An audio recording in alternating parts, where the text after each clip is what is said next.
Данный огнетушитель приспособлен для тушения в случае короткого замыкания, то есть какие-то электрооборудования могут быть потушены с помощью этого огнетушителя.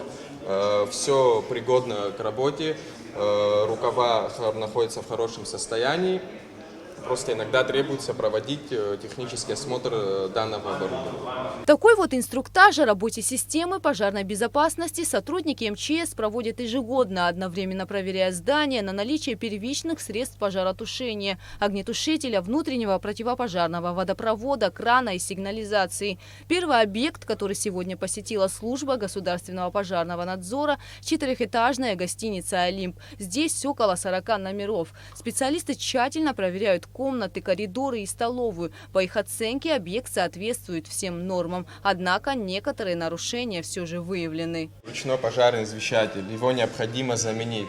Так мы можем наблюдать то, что данная кнопка была деформирована, то есть ответственный за пожарную безопасность в данной гостинице оповещен, будет написано предписание, установлены сроки, и это необходимо будет заменить.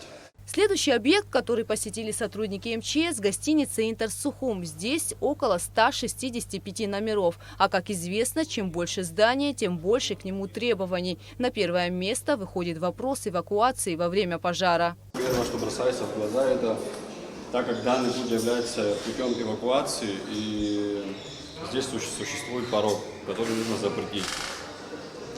Здесь имеется, что здесь это единственный путь эвакуации. И поэтому в кратчайшие сроки нужно будет от него избавиться. Как отметили сотрудники МЧС, руководство гостиницы уже много лет выполняет все предписанные нормы, и Интерсухум является образцовым объектом, а недочеты будут устранены в ближайшее время. На данном объекте, в принципе, в сфере пожарной безопасности мы довольны работой руководства гостиницы «Интерсухум». Но опять-таки этот момент, который существует на сегодняшний день, и неизвестно, что будет завтра, какая ситуация сложится у вас завтра. То есть, может, что-то из функционала касаемо пожарной безопасности у вас прекратит работу и так далее. Но на сегодняшний день мы можем говорить об этой гостинице как об образце в сфере пожарной безопасности. То, что скажет руководство МЧС, будем выполнять. В данное время есть замечания, но все сделаем, приведем себя в порядок.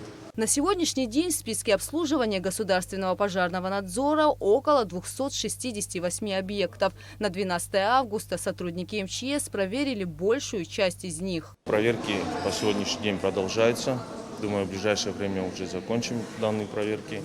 Будет проанализирована вся обстановка в плане соответствия данных объектов требованиям пожарной безопасности. Будут составлены соответствующие письма и доведено все до вышестоящего руководства. Такие тщательные проверки объектов размещения сотрудники МЧС проводят еще до начала сезона. Однако в этом году инспекцию пришлось начать на несколько месяцев позже. По словам сотрудников МЧС, реагировать на замечания и выполнять соответствующие предписания стараются все руководители гостиниц и домов отдыха. Гугут Савардания, Степан Мартиросян, Абхазское телевидение.